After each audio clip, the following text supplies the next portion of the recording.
paz do Senhor Jesus, igreja. Oh, glória a Deus. Tinha que ser proibido isso. Eu nem entendi o que estava acontecendo. Se o pastor Silas não vai ali, ali mesmo eu ficava. Que unção, que graça. Quantos estão felizes de estarem na casa de Deus nessa noite? Oh, glória a Deus. São em cultos como esse, em noites como essa, que entendemos com perfeição o significado do Salmo de Davi, quando ele dizia: mais vale um dia nos teus átrios do que 1000 em outra parte. É melhor estar às portas da tua casa, como estão alguns irmãos, em pé, meio que ali na porta, mas estão às portas da tua casa. É melhor estar às portas da tua casa do que habitar nas tendas da impiedade. Eu queria muito que você fosse boca de Deus para a vida de alguém nessa noite e dissesse para essa pessoa assim: olha, que bom que você veio. Que bom que você veio. Oh, não tinha lugar melhor para nós estarmos nessa noite. Que bom, que bom. Que bom, aleluia, aleluia. Aleluia. Coloque uma palavra de júbilo aí em seus lábios. Exalte, glorifique a Ele nesta noite. Aleluia. Nós te louvamos, Deus, nós te engrandecemos. Bendito é o teu nome, não há ninguém maior do que o Senhor. Amado, desejado, glória desta casa. Ainda antes que houvesse dia, o Senhor já existia. E não há quem possa fazer escapar das suas mãos. Operando o Senhor. Diga isso para a sua alma nesta noite. Operando o Senhor. Quem pedirá? Oh, Ele é poderoso, raiz de Jessé, lírio dos vales, resplandecente estrela da manhã, alfa e ômega, primeiro e o último, o que começa e o que termina, aquele que tem a chave de Davi. O que abre ninguém fecha, fecha e ninguém abre, aquele que tem o seu caminho na tormenta. Ah, quem entenderá o trovão do seu poder? A terra é o estrado dos seus pés. O céu que nós olhamos de baixo para cima, Ele olha de cima para baixo. Tão alto está o seu trono, acima de tudo, acima de todos, Ele é Senhor. Está de mão abaixada porque já era para estar com as duas lá no alto dizendo: Hosana, aleluia, oh glória, não é uma noite comum.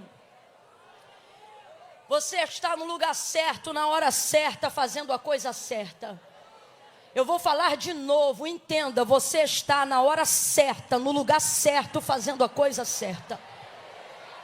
Até o que era para dar errado na sua vida vai dar certo, porque você está na hora certa, no lugar certo, fazendo a coisa certa. Oh, aleluia. Qual é o nome disso, Camila? Alinhamento.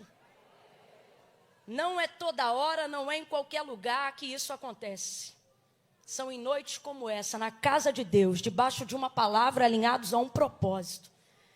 Você crê que nesse segundo semestre aí que se aproxima, ou que nos encaminhamos dentro dele já para o fim do ano, Deus tem para fazer nesses 6 meses, agora 5, né? Coisas que você não viveu nem nos seus últimos 5 anos de vida. Eu creio e eu libero essa palavra sobre a tua vida. E Deus sabe, eu não estou contando com a sua fé para você recebê-la. Porque, irmãos, eu vim crente hoje. Hoje, tudo que é palavra que for liberada aqui do altar para a sua vida, Deus sabe. Não estou contando com a expectativa que você põe em quem fala. Estou contando com a expectativa minha em Deus. Oh, aleluia. Camille, tem chance disso dar certo? Segundo capítulo segundo Reis, capítulo 4, tem chance. Porque o texto diz ali que Eliseu olha para aquela mulher, a sunamita, e diz assim para ela: neste tempo determinado tu conceberás e darás à luz a um filho. E como é que ela reagiu à palavra do profeta? Não, meu senhor, homem de Deus, não mintas a tua serva. Ela estava tão confusa que ela achava que ele era profeta, mas podia mentir ao mesmo tempo. Você lembra disso? Às vezes essa confusão acontece com a gente. Mas eu te pergunto, pode um homem de Deus ser mentiroso? Mas pode um mentiroso dizer que é homem de Deus? Então ali ela está falando na dor dos traumas, certamente de muitas coisas que ela já ouviu de gente que não estava autorizada a dizer. Então ali na hora ela fica constrangida pensando, não toca nessa ferida, não vamos estragar nossa amizade, eu não te pedi nada, não precisa prometer aquilo que só Deus pode fazer, só que esse é o ofício do profeta.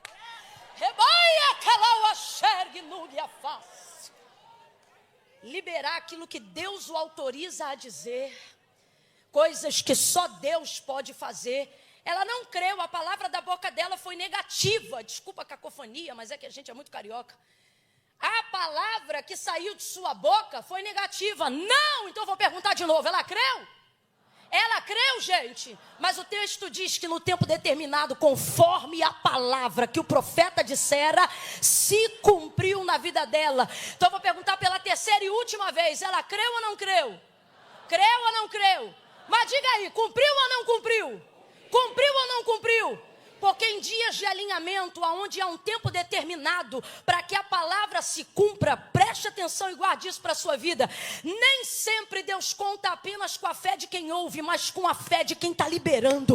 Por isso que eu estou te dizendo, creia, mas se não crer, vai acontecer, porque eu estou debaixo de uma palavra profética nesta noite. Então eu vou liberar novamente. Levante a sua mão, ainda que a sua fé não esteja tão alta quanto a de mais alguém aqui nessa noite, mas levante a sua mão e se coloca debaixo dessa palavra. Nos últimos 5 meses que ainda restam para findar o ano de 2022, você vai ver Deus te surpreender com uma medida de 5 anos para frente daquilo que Ele não realizou lá atrás. Tem gente aqui que Deus vai visitar com um telefonema, meu irmão, e um telefonema muda a tua vida, uma conexão muda a tua história. Quem entende isso, diga glória a Deus. E quem não recebe, toma do mesmo jeito que hoje eu estou jogando no meio dos teus peitos.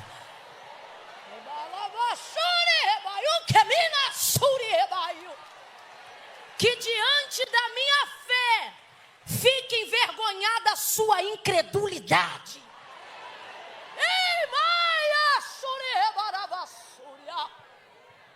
Que até o mais incrédulo dessa noite, em dezembro desse ano, tenha um testemunho inédito para contar. Oh, glória! Que atmosfera é essa? Catuca 2 aí, diga, fica ligado. Porque hoje, diga, porque hoje, coisas impossíveis serão possíveis. Eita glória! Aleluia! Abra comigo a sua Bíblia no Evangelho do Senhor Jesus, segundo escreveu Lucas.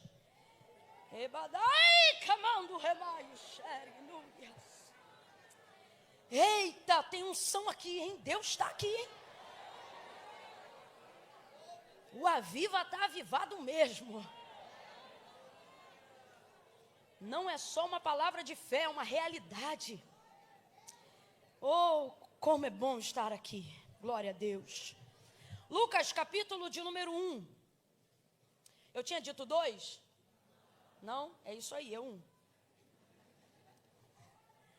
Lucas, capítulo de número 1.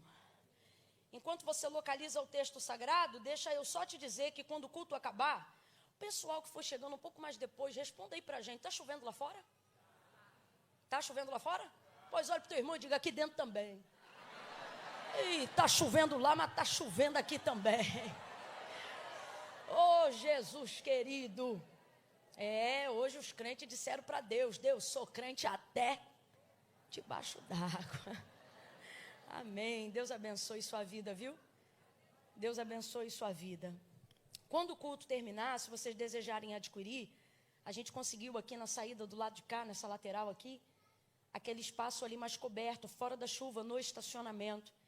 E para quem estava aguardando, hoje eu trouxe o devocional Dia a Dia com Spurgeon, manhã e noite. Naquela capinha mais bonita, que é a de luxo, fofinha. Estava escassa, porque esse material ele vem de fora, né? E aí, por um tempo, em razão da pandemia, a gente teve muita dificuldade em conseguir. Mas voltou e o estoque zerado está lá na minha loja para a glória de Deus. Diga aleluia. Diga aleluia. E se você desejar adquirir, no final do culto vai estar exposto lá, junto com outros livros e também o vestuário, tá? Mas hoje eu queria muito, irmãos, que você desse uma atenção especial, assim como eu também estou dando, ao empreendedorismo feminino. Duas moças estão hoje aqui comigo, na verdade, duas mulheres de Deus. E eu brinco, né? Elas têm muitos filhos, eu chamo de mães de nações. E elas estão trabalhando com uma confeitaria chamada Hora Doce Sonho. Eu digo, tem que orar. E elas dizem, ora, come com fé, que dá-te é. É bolo de pote, é uma calda, irmão, é algo assim que dá vontade de dizer, é maná, o que é isso? E elas estão lá fora para adoçar aí a vida de alguém, viu? Então, se você puder dar uma atenção a esse stand do doce dessas meninas, vai ser muito especial para elas poderem contar um testemunho ainda hoje. E um milagre daquilo que Deus está por fazer, tá bom? Elas também vão estar ali na lateral, bem do lado ali, aonde está o material. Camila, o que eu trouxe só dá para comprar uma coisa. Compre o doce delas. Compre o doce delas. Vai te saciar e vai alegrar ainda mais a minha alma, tá bom? Então vai estar disponível lá fora. Lucas capítulo 1, quem encontrou, diga amém. Amém. Verso de número 26 em diante. Diz assim o texto sagrado. No 6º mês foi o anjo Gabriel enviado por Deus a uma cidade da Galileia chamada Nazaré. Foi a uma virgem desposada com um homem, cujo nome era José, da casa de Davi. O nome da virgem era Maria.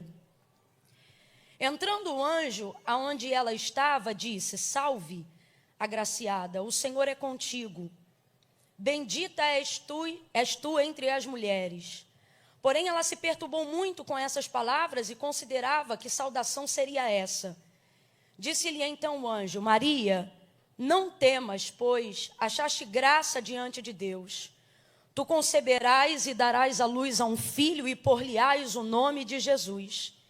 Este será grande e será chamado Filho do Altíssimo. O Senhor Deus lhe dará o trono de Davi, seu pai. Ele reinará eternamente sobre a casa de Jacó e o seu reinado não terá fim. E disse Maria ao anjo, como se dará isto, visto que eu não tenho relação com homem algum? E respondeu-lhe o anjo, descerá sobre ti o Espírito Santo, e o poder do Altíssimo te cobrirá com a sua sombra.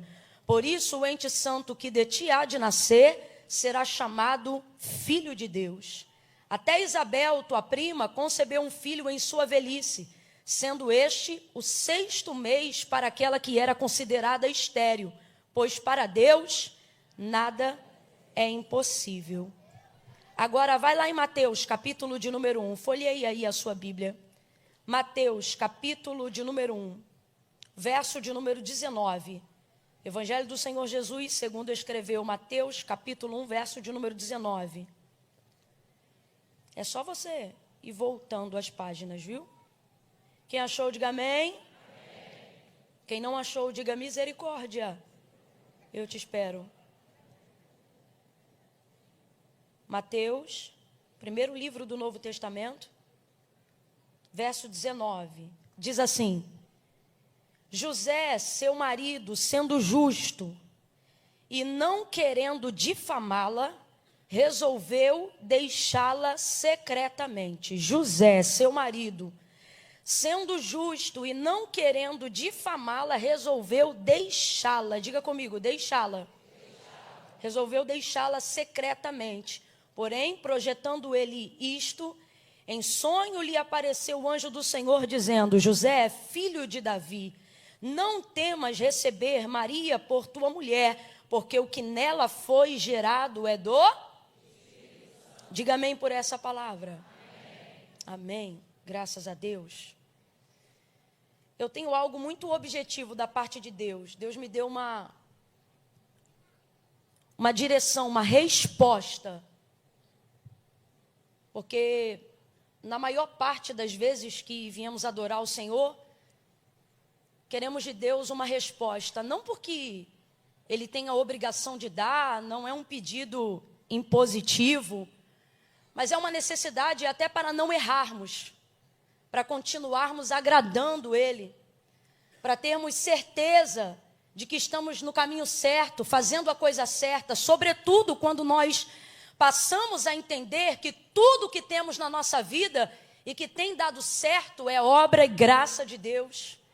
Então não queremos caminhar sem essa presença, não queremos caminhar sem o seu conselho, não queremos caminhar sem sermos guiados pelo som da sua voz. Às vezes entramos em dilemas profundos, pela dificuldade de reconhecer se é a nossa vontade, se é a vontade de Deus, se é o uso da nossa razão, da nossa consciência, e se na verdade Deus quer uma ação de fé. E se quando quer uma ação de fé, se estamos caminhando para onde Ele está apontando, ou se estamos sendo ousados demais e podemos errar, talvez sendo guiados pela vaidade, pelo ego, de querer viver algo grande, de querer contar um milagre extraordinário, quando tudo isso precisa habitar na tricotomia do nosso ser, né? Carne, alma, espírito. É difícil fazer com que os três estejam o tempo todo em harmonia. Então essas dúvidas deixam a gente atordoado, deixam a gente com a mente confusa, deixam a gente angustiado. Alguns aqui lutam contra a crise de ansiedade, síndrome do pânico, gastrite nervosa. Alguns aqui estão perdendo cabelo, perdendo tempo, perdendo dias, porque querem fazer e têm até disposição para fazer, mas estão aguardando de Deus um aval. E não que seja bom estarmos paralisados, mas melhor do que tomar um caminho errado é decidir andar para onde Deus quer. Deus não perde tempo, Deus não perde viagem. Enquanto eu ministro aqui, Deus fala comigo que essa noite é noite de resposta, porque muitos corações estão ansiosos. Mas não é porque tem pressa de que Deus faça, é porque se sentem num estado de letargia profunda por não saberem o que agir, o que fazer, já que alguns aqui já alcançaram a maturidade da fé e entenderam que não querem mais usar o seu tempo para errar, não querem mais usar o seu tempo para tentar. E é tão bom quando a gente alcança esse nível de maturidade, por quê? Porque você começa a ver outros andando, outros correndo, enquanto você aprende a esperar. E é nesse processo de espera, onde por mais que você esteja um tanto quanto angustiado e quem sabe até ansioso, mas muitas vezes em condição de obediência. E por que a ansiedade vem? Porque você não está esperando com paciência, mas ainda assim está esperando. Mas é complicado esperar quando eu tenho potencial. É complicado esperar quando eu tenho sonho. É complicado esperar quando eu tenho desejo. É complicado esperar quando eu quero ter um plano de execução. É complicado esperar quando eu acredito que eu posso fazer as coisas que Deus disse que eu faria. Ainda que não haja em mim toda a capacidade, mas há em mim toda a fé que eu preciso para que Deus execute essas coisas. Então logo vem a pergunta: por que não está acontecendo? Por que minha vida não está andando? Por que os sonhos não estão se realizando? E por que as coisas não estão na velocidade do poder que Deus tem para fazer? Isso vai deixando a gente angustiado, ansioso, perturbado. E aí, para completar ainda, o advento da internet e a mídia social vai colocando a gente, por mais tanto que pareça, todos em estado de comparação contínua. Os outros estão andando, os outros estão crescendo, os outros estão exercendo seu ministério, os outros estão pregando, os outros estão cantando, os outros estão abrindo empresa, os outros têm um ministério de intercessão consolidado. Olha como aquela irmã é de Deus, olha como aquele irmão é de Deus, olha como a vida deles está andando, como a empresa deles está andando, como a casa deles está andando. Enquanto isso, tem alguém falando a mesma coisa de você, afinal, ninguém posta o que dá errado. Sua vitrine também é linda. E isso vai gerando na gente uma ansiedade tão grande. E aí Deus falou: diga que essa noite é noite de resposta. Duas verdades. Primeira, aprenda a esperar com paciência, mas o fato de não ter paciência, todavia, ainda assim esperar, coloca você em posição de vantagem. Porque é melhor esperar a hora que Deus quer fazer do que meter a mão aonde você não está preparado ainda para meter. Do que entrar aonde você ainda não deveria entrar. Por isso o profeta Isaías, ele vai resumir, né? A Bíblia é tão maravilhosa, gente. A Bíblia verdadeiramente, ela está acima do kairós, do tempo do homem. Ele vai dizer com tanta propriedade: os jovens se cansarão, os mancebos certamente cairão. Vamos traduzir? Os jovens vão querer velocidade, e na paixão e na força da sua vida e da sua carne, vão meter a mão, vão meter as próprias forças, vão ir com o peito, com a raça. Afinal, esse é o vigor da mocidade. Só que eles vão se cansar. Por quê? Porque vão descobrir, irmão, que nem tudo é no peito e na raça, nem tudo é na tua vontade e no teu querer, sobretudo na vida daquele que serve ao Senhor. Aí ele diz assim: e os mancebos certamente se fadigarão. Em outras versões dirão: certamente cairão. Quem são os mancebos? Os mais novos que os jovens. Só que na verdade ele não está falando de idade, ele está falando de temperamento. Na verdade ele não está falando de idade, ele está falando de velocidade. Na verdade ele não está falando de idade, ele está falando de quem tem pressa. Ele está dizendo de quem quer alcançar resultados rápidos. Ele está dizendo de quem por imaturidade não tem condições de esperar. Então ele vai resumir isso no vigor da juventude, da mocidade, e vai dizer: os jovens certamente se cansarão, os mancebos certamente cairão. Mas ele continua o texto e ele diz: mas os que esperam, mas os que esperam no Senhor renovarão as suas forças. Oh meu Deus, é noite de renovo. Levante a tua mão. Deus te trouxe no Aviva de terça-feira para recuperar as suas forças. Ele está dizendo: quando eu não te sento, eu não estou te mandando parar, eu estou te mandando esperar. Quando você espera, você está confiando em mim. Não diga que não está acontecendo nada só porque você não está fazendo nada. Jesus disse: eu vou para o meu Pai, porque meu Pai trabalha e até agora eu também trabalho. Deus está dizendo: ei, você pode esperar. Quem não espera sou eu. Eis que não tosquenejará nem dormitará o guarda de Israel. O Senhor é quem te guarda. O sol não te molestará de dia, nem a lua de noite. O Senhor guardará a tua alma, Ele guardará a tua entrada e a tua saída, desde agora e para sempre. Camila, eu não entendi. Vai entender agora. Deus está dizendo: você pode descansar. Quem não descansa sou eu. Eu sou ancião de dias, Pai da eternidade.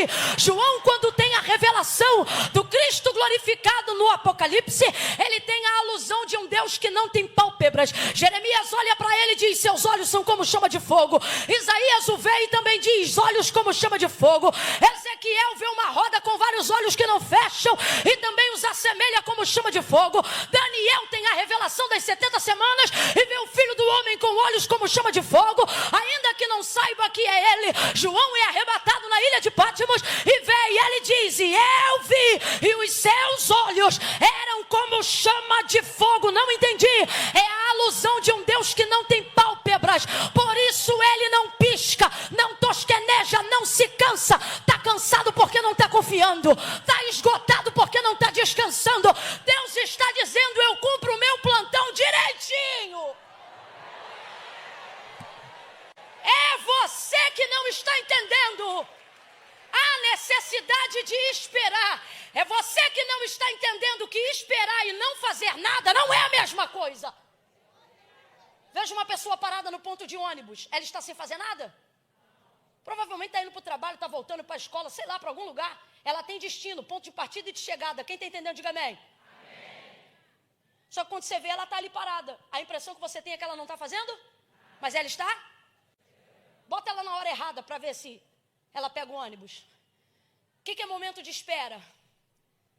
É aguardar a hora para não perder o propósito, o ônibus, o destino, o caminho, a vocação, o que Deus te confiou. Então Deus trouxe gente, hoje ele está dizendo: espera. Camila, e o que isso tem a ver com Maria? Tem tudo, presta atenção. Para de ficar me julgando. Cadê a exegese? Cadê tua fé? Cadê teu coração aberto?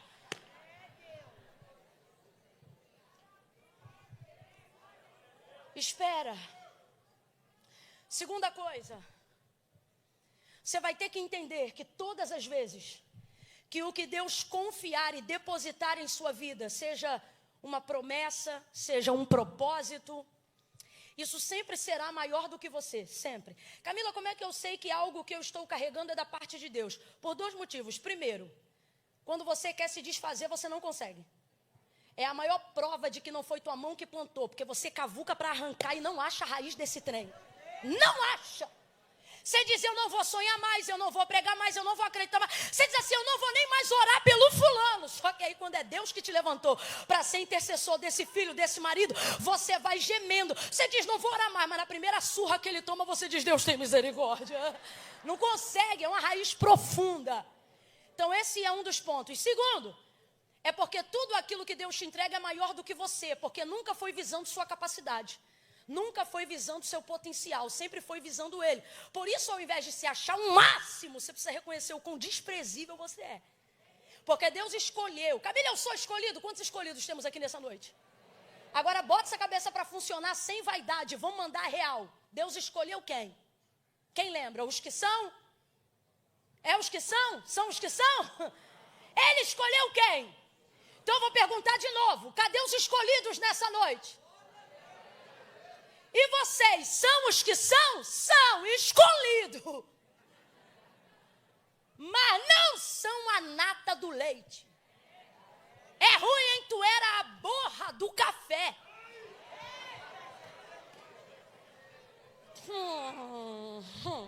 Tu acha que tu é o miolo? Tu era a casca do pão. Escolheu as coisas que não são para confundirem as que? As vis, fala a verdade, quem aqui lembra que não prestava? Tá bom, não precisa levantar a mão não. Há uma concentração muito grande de gente que não prestava. Vai começar a dar medo, a gente já começa a dizer, mas não prestava o quê? O que tu fazia? Não quero saber, tá no mar do esquecimento, esquece isso. Mas olha isso, entenda, as coisas que não são vis, desprezíveis. Só que à medida que Deus vai te concedendo coisas e vai fazendo, porque Ele é o eu sou, você não é, mas Ele diz eu. Deus diz assim, você vai cantar, e você diz, mas eu não canto. Aí Deus diz, mas eu canto. É tipo isso. Deus diz assim, você vai pregar, aí você diz assim, mas eu não tenho muito estudo. Ele diz, não tem problema, eu sou a ciência. Só estou dizendo que Deus entra para ser tudo aquilo que a gente não é. Por isso que Ele escolheu a gente, porque vê em nós capacidade para que as pessoas vejam quem Ele é. Olhavam para Pedro e diziam o quê? Mas não era aquele pescador analfabeto, mas ele fala como se fosse um homem letrado, porque estava cheio do Espírito. É nisso que o nome de Deus é glorificado.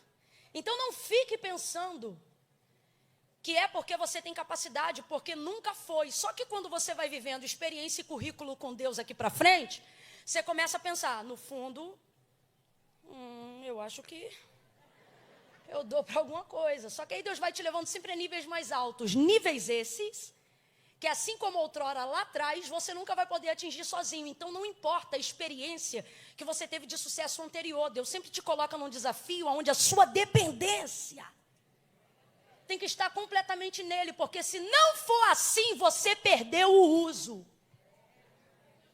Porque foi escolhido pelo que não era. Então como eu sei que estou carregando algo de Deus?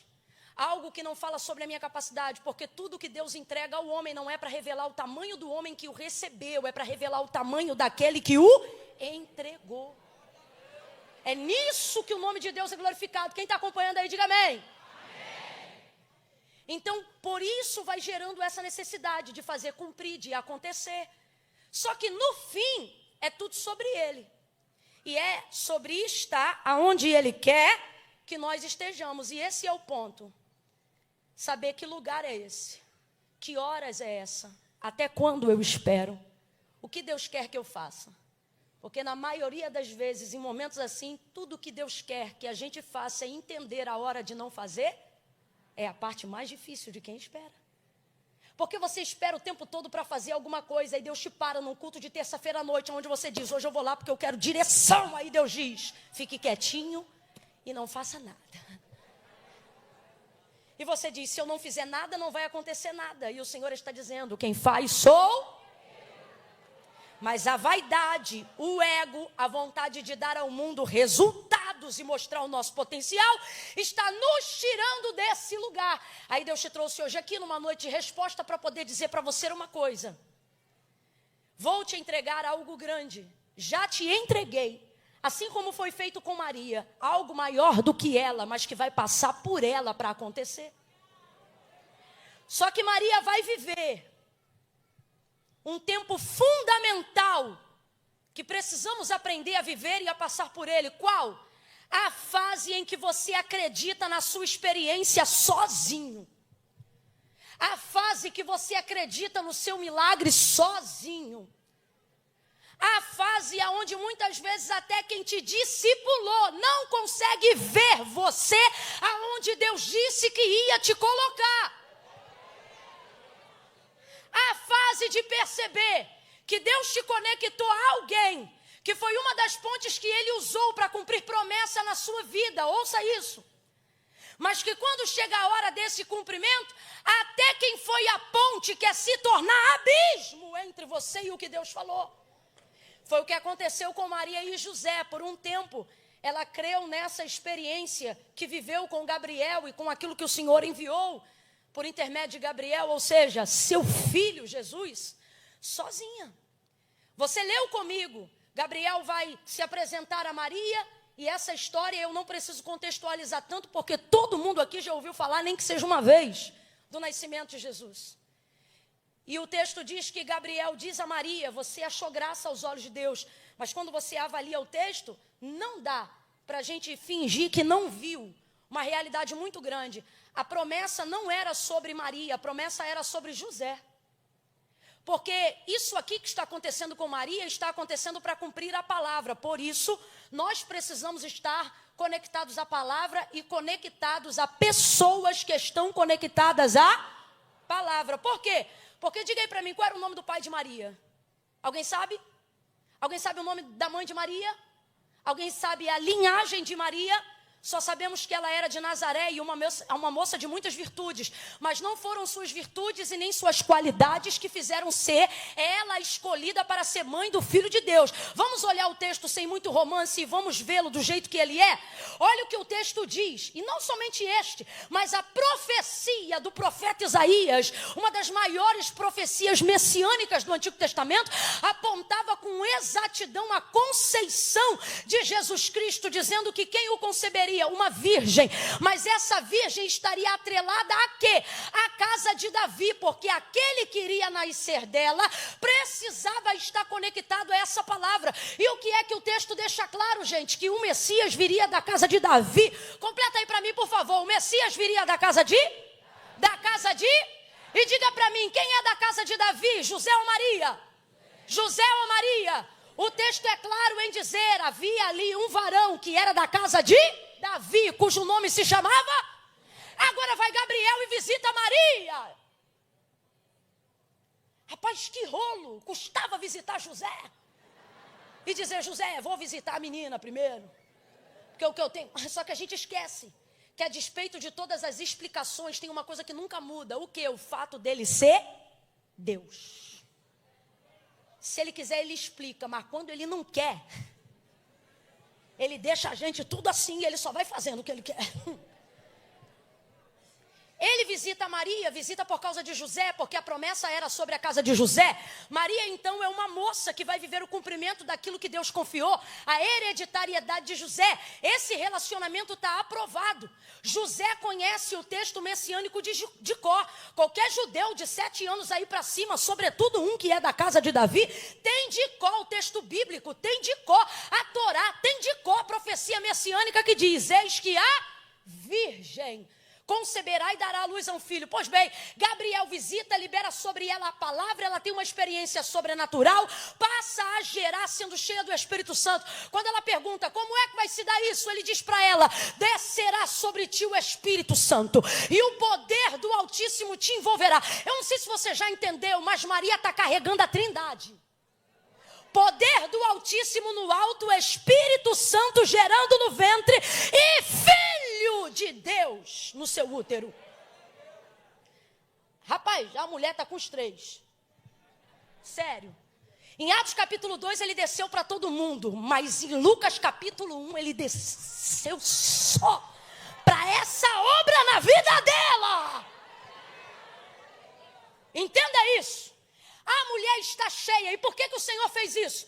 Porque essa obra é uma obra que só Ele pode fazer. Então entenda, Gabriel deixou claro. Quem vai gerar Jesus no ventre de Maria? Quem? Ai, meu Deus do céu. Não me irrita, tô numa boa. Ele disse, descerá sobre ti, ó. Mateus 1, ele disse, José, não temas receber Maria, tua mulher, porque essa obra é do... Então eu vou perguntar de novo, quem está gerando Jesus no ventre de Maria? Quem está gerando Jesus no ventre de Maria? Então veja, o Espírito Santo está trabalhando por dentro. Só que tudo que Deus coloca dentro de você, se é dele, ele protege do lado de fora, para você não perder o que carrega. Aí o anjo continua e diz, descerá sobre ti o Espírito Santo e o poder. Lá vai, camaio, geminus. E o poder do Altíssimo te envolverá. Envolverá é por fora. Então presta atenção. O Espírito Santo gera dentro e o poder do Altíssimo envolve por... Então significa que ela gera por dentro e é guardada por fora. Ela gera por dentro e é protegida por fora. Não entendeu? Não, Deus te trouxe hoje aqui para dizer, não há nada que eu tenha colocado dentro de você que eu não estou guardando, que eu não estou blindando. Você não consegue se desfazer desse sonho porque eu estou guardando.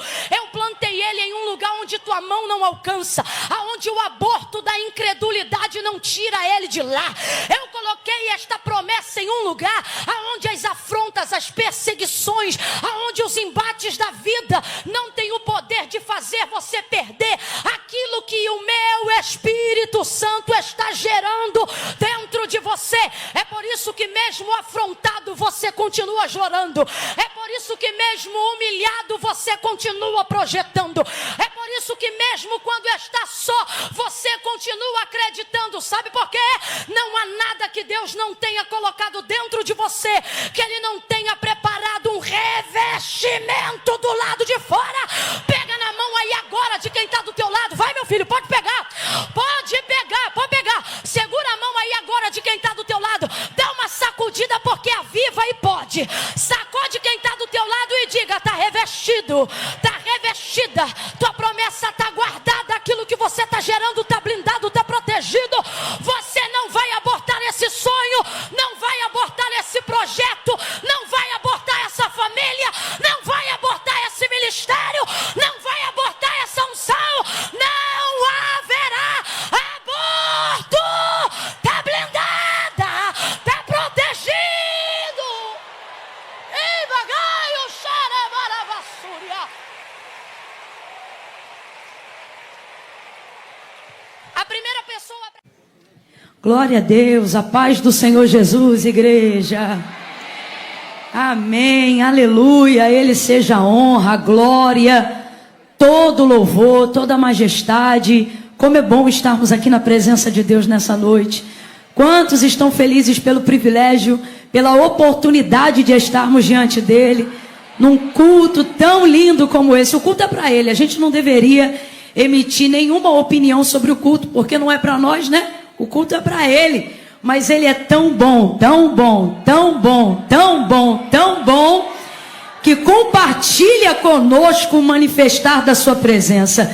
Você sabia que Deus pode estar em lugares dos quais, mesmo estando neles, não faz questão de manifestar a evidência da sua presença? Ele é onipresente, Ele está onde quer, como quer, na hora e no jeito que quiser. Tem lugares que Deus está, mas não se manifesta a fim de compartilhar a sua presença. E essa não é a verdade desse culto, porque aqui nesse culto Ele está e está se manifestando no nosso meio, para a honra e para a glória do seu nome. E isso é um privilégio. Catuca 2 ou 3 aí do teu lado e diz, isso é um privilégio. Isso é um privilégio, irmãos. Catuca de novo mais alguém, diz assim, ainda bem que eu vim. Ainda bem que eu vim. Estou em pé, mas eu vim. Estou lá fora, mas eu vim. Estou na porta de vidro, mas eu vim. O importante é estar onde Deus manifesta a sua presença. Glória! Vai embora não, meu filho. Vamos ficar juntos. Deus tem uma obra na nossa vida hoje. Meu Deus, do nada cortou. Jesus, vamos orar. Traz de volta, meu pai, eu creio. Senhor, tu és o Deus que ressuscitou Lázaro. Tu ressuscita esse teclado também. Em nome de Jesus. Vai orando aí. Isso aqui não precisa de energia, não precisa. Vem, meu filho, fica comigo. Alguém tem que ficar comigo. Vai-te embora, não. Fica aí. Cadê você, guitarrista? Ah, cortou aí também? Eu creio! Glória, cadê o baterista? Estava tão bonitinho tocando para Jesus aqui. Foi no banheiro? Tem que ir, né? Uma hora tem que ir, né? Mas se precisar ir, vai, meu filho. Não fica apertado, não, tá? Você precisa beber água, alguma coisa? Tem certeza? Então tá bom. É daquele mesmo jeitinho igual tu foi com o pastor. Quando tu perceber que eu fiquei meio doida, tu fica doido comigo, entendeu? Glória a Deus. Você também, meu filho. Obrigada, viu? Glória a Deus. Eu queria pedir à igreja pra gente dar um glória a Deus em especial. Vou contar de 1 a 3, no 3 tu glorifica, tá bom? Pela vida dos irmãos que estão lá fora por um motivo. Eles vieram, acredito que com a mesma expectativa com a nossa, mas dobraram a expectativa. Porque, irmão, quem está aqui dentro é crente, mas para ficar lá fora, tem que ser mais crente. Ó, né?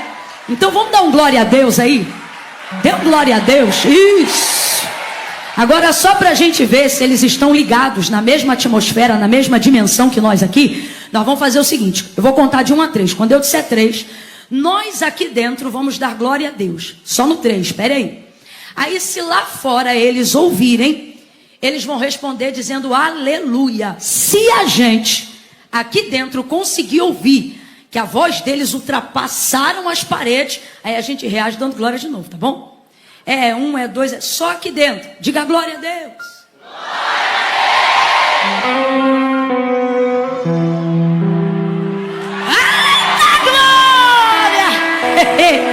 Tá pensando o quê? O povo da açaí não é fraco não, meu irmão. Glória a Deus. Pastor Felipe, muito obrigada. Pastora Jéssica, feliz de estar aqui, de conhecer a Adevec Marabá. Eu estou muito alegre. Deus abençoe cada um dos irmãos. Eu quero declarar desde já em nome de Jesus que quem está em pé amanhã não vai acordar sentindo dor na coluna, nem no calcanhar. Eu quero declarar que o Jesus que cura vai curar agora toda articulação, inflamação. Seu testemunho ao findar desse culto não será ai, tô acabado, não. Ai, fui renovado, fui curado, curada, tô cheio, cheia da presença de Deus. Eu creio assim em nome de Jesus. Abra comigo a sua Bíblia no Evangelho do Senhor Jesus, segundo escreveu Lucas. Evangelho do Senhor Jesus, segundo escreveu Lucas, capítulo de número 7. Oh, aleluia. Vou pedir ajuda ao meu irmão da sonoplastia. Só por uma coisa, eu tenho certeza que o som tá ótimo. Eu tenho certeza. Eu é que tenho um probleminha de um tempo pra cá, por causa do negócio de voo, né? A tal da despressurização da cabine. Aí quando eu tô com a alergia atacada, e infelizmente foi o caso essa semana, tapa tudo, rapaz, mas tapa de uma tal maneira que eu quase leio lábios falando comigo para entender o que a pessoa está falando, de tão surdinha que eu fico até aquela pressão conseguir sair do ouvido, né? Então, se você puder aliviar ao máximo o compressor dos retornos aqui em cima, não tenha dúvida que vai me ajudar muito na entrega daquilo que Deus nos confiou para essa noite, tá bom? Lucas, capítulo de número 7. Não é aumentar o retorno, é abrir o compressor. Porque de vez em quando eu grito, aí sem me ouvir direito, eu tenho tendência a gritar um pouco mais. Eu não gosto de gritar, eu acho desnecessário, sabe? Eu começo tão bonitinho, irmão, não sei o que acontece, do nada a gente... E eu creio que hoje não será diferente. Então, é aliviar, né? Abrir para quando a gente elevar o timbre e não sufocar tanto a voz. Lucas capítulo 7, a todos os pastores Deus abençoe. Que honra tê-los aqui nessa noite, viu? Pode beber água em Marabá também, né?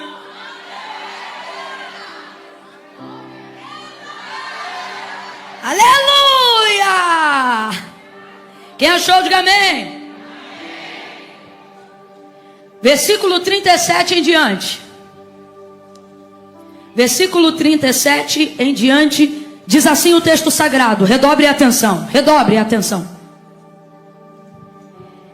Certa mulher da cidade, uma pecadora, sabendo que ele estava à mesa na casa do fariseu, levou um vaso de alabastro com unguento, e estando por detrás, aos seus pés, chorando, regava-o com as suas lágrimas, e então os enxugava com os seus próprios cabelos, beijava-os e o ungia com unguento.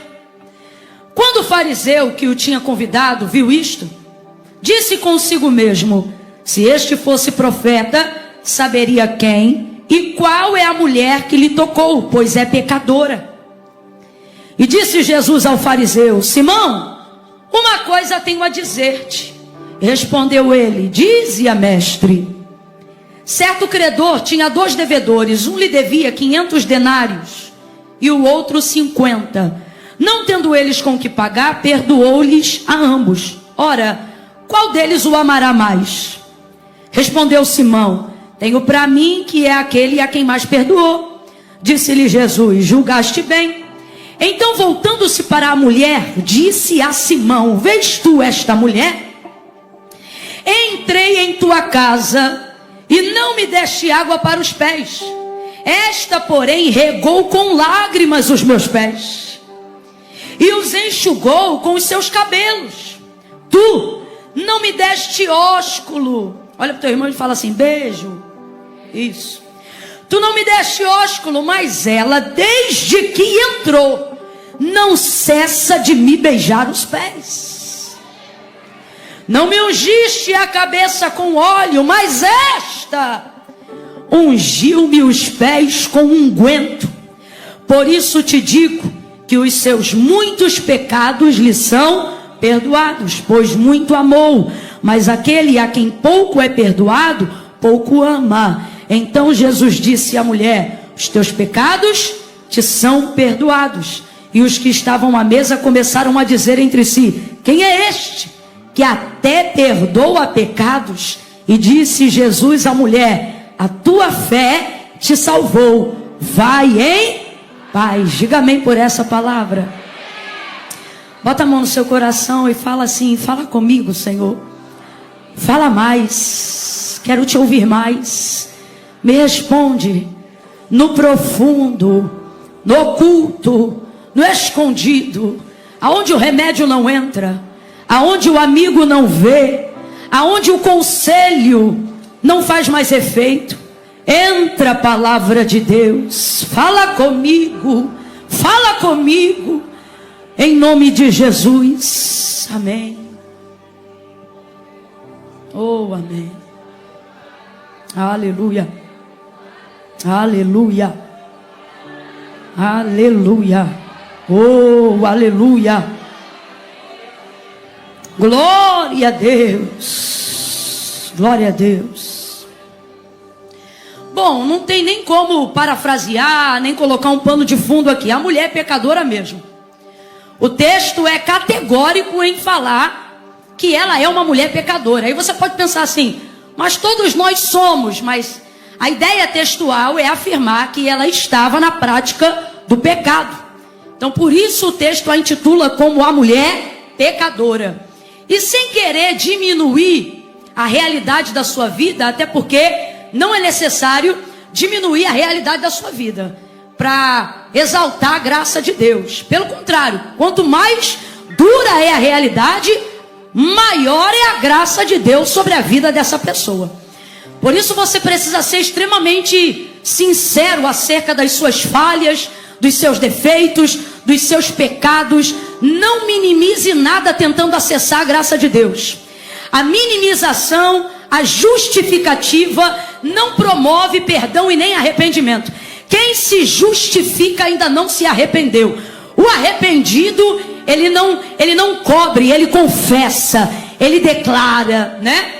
E o texto é claro, a mulher era pecadora, e ela era tão pecadora que eu acredito, se eu não estiver enganada, que esse é um dos únicos textos, se não o único texto, em que ela é tão pecadora, ao ponto de que Jesus só vai dizer para ela o que eu ainda não tinha visto ele dizer para ninguém. O que, Camila? Ele não diz os teus pecados estão perdoados, mas a mulher era tão pecadora que ele diz os teus muitos pecados. Rapaz, essa pecava. Os teus muitos pecados estão perdoados. E aquele alvoroço, quem é este? Que até pecados tem poder para perdoar. Não importa, irmão, qual seja o pecado, ele tem poder. Eu sinto tanta graça de Deus ao falar isso. É tão simples, mas é uma das realidades mais maravilhosas do Evangelho. Não importa qual é o pecado, ele venceu o pecado.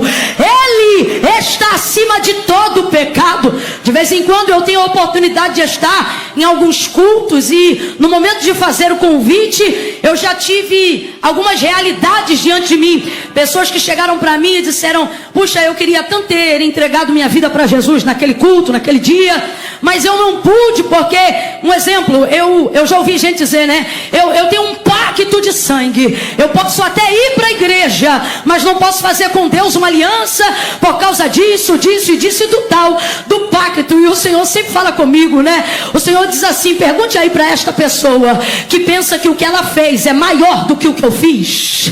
Pergunte aí para ela quanto foi de sangue que ela derramou, que o meu sangue não tenha poder para cobrir, não tenha poder para... Eu estou sentindo uma graça de Deus tão grande aqui. Olha para quem está do teu lado e diga assim: o sangue de Jesus. Não, você não falou, diga o sangue de Jesus paga qualquer dívida. Paga a tua dívida, a dívida dos teus pais, a dívida das alianças e dos pactos de sangue que você tenha feito. O sangue de Jesus cobre, o sangue de Jesus paga. Canto rebaia, bebe de caia lavara cheia.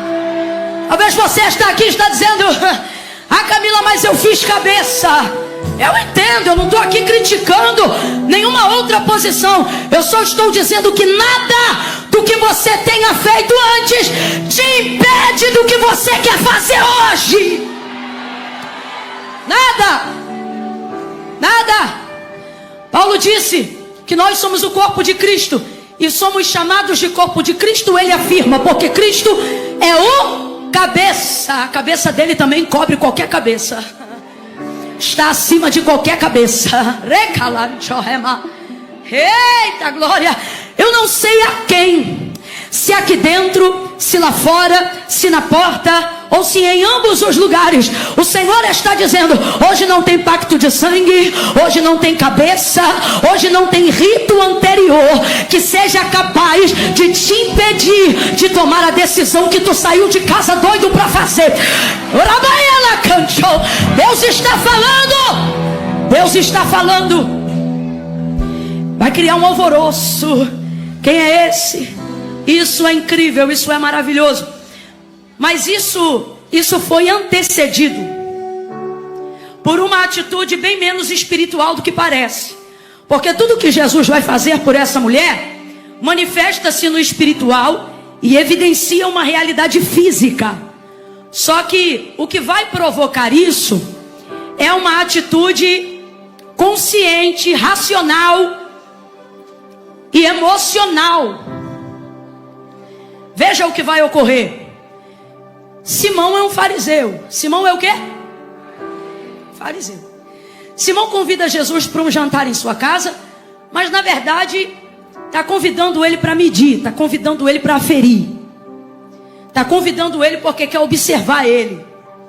Se fosse nos dias de hoje, está convidando ele porque só quer tirar uma foto e ver se ele vai ter todos os likes e curtidas desejadas dos seus seguidores de Jerusalém.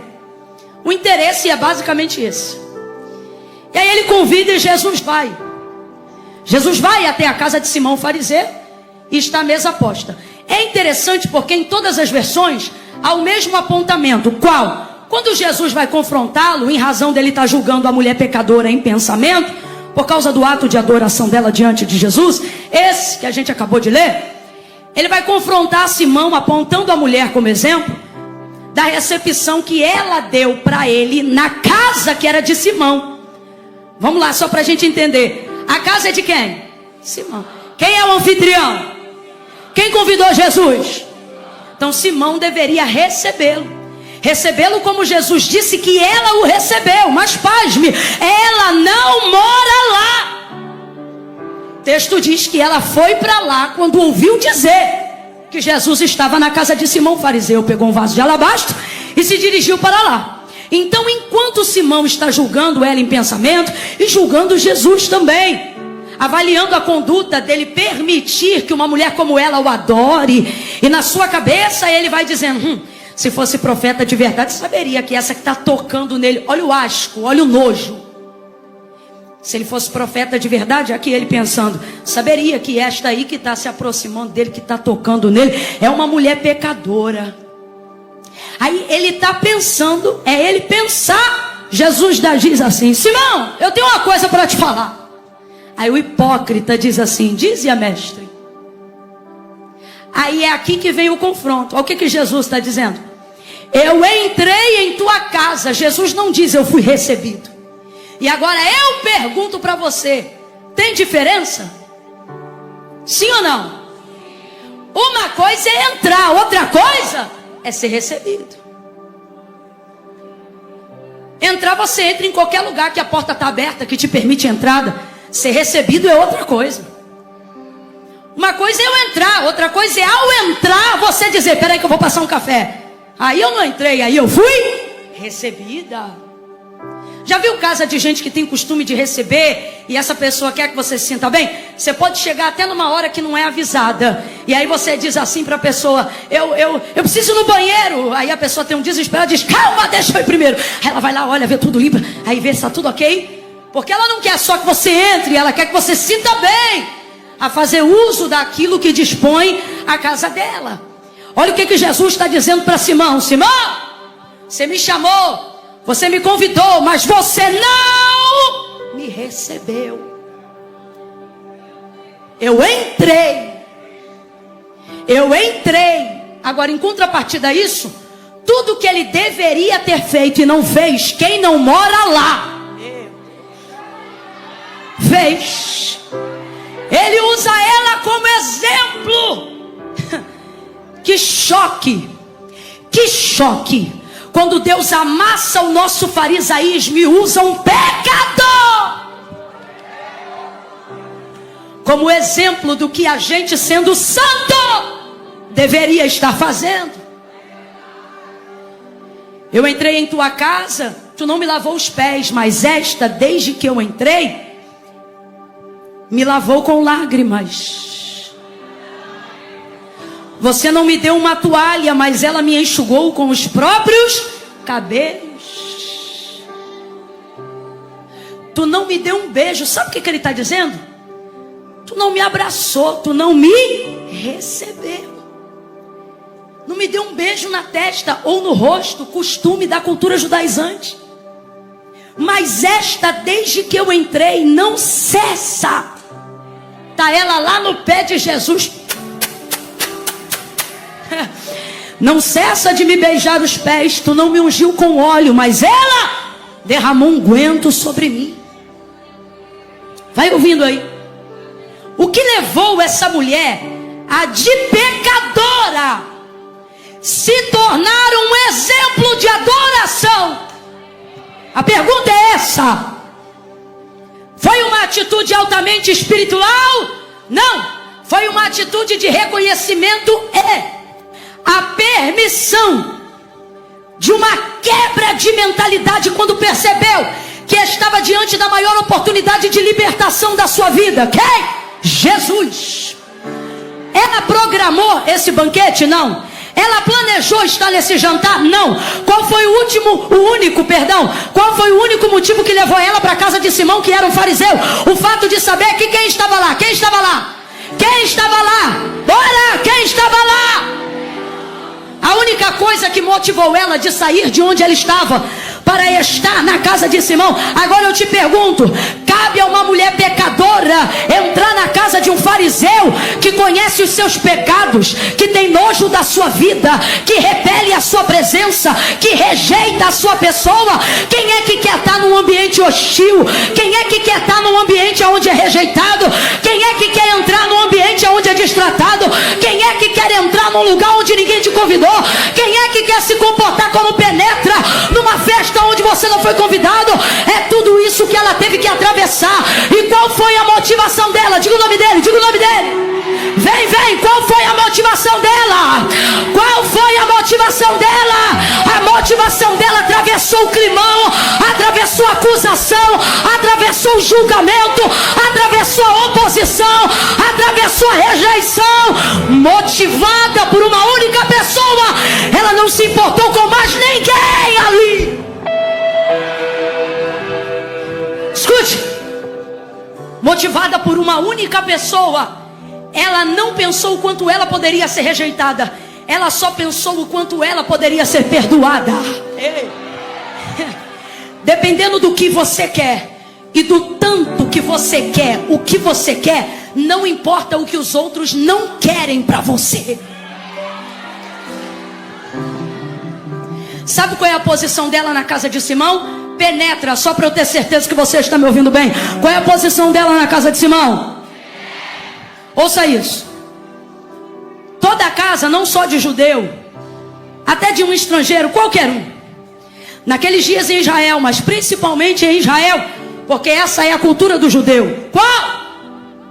Se você vai fazer uma festa, um banquete, seja lá o que for, e vai convidar pessoas, você precisa deixar a porta ou o portão que dá para a rua aberto. Vamos lá, o portão tem que ficar como? Isso. É uma maneira de você dizer assim, olha, principalmente se você for fariseu, ou seja, um bom cumpridor da lei. É uma maneira de você dizer assim, olha, minha casa está aberta para todos. Quando há comida, eu alimento a qualquer um, e o estrangeiro sempre será bem-vindo em minha casa. Então a porta fica aberta. Só que a verdade é que a realidade era diferente da filosofia da cultura. Qual é a realidade? A realidade é que você não é bem-vindo aonde você não foi convidado. Todavia cumpria-se o protocolo da cultura, que era qual? Deixa a porta aberta, que para quem quiser entrar e ver como eu sou generoso. Vai ver como eu sou amistoso, tá compreendendo? Vai ver como eu sou um bom cumpridor dos meus deveres. Então a porta fica aberta, qualquer um podia entrar. Mas tinha uma condição e um critério estabelecido pela cultura, que era qual, Camila? Uma vez que você não é convidado e você entrou naquela casa, você precisa procurar ou uma parede ou uma cortina de uma tenda, se fosse o caso, e se posicionar de costas para ela, como eu vou fazer aqui agora, colocando as duas mãos para trás.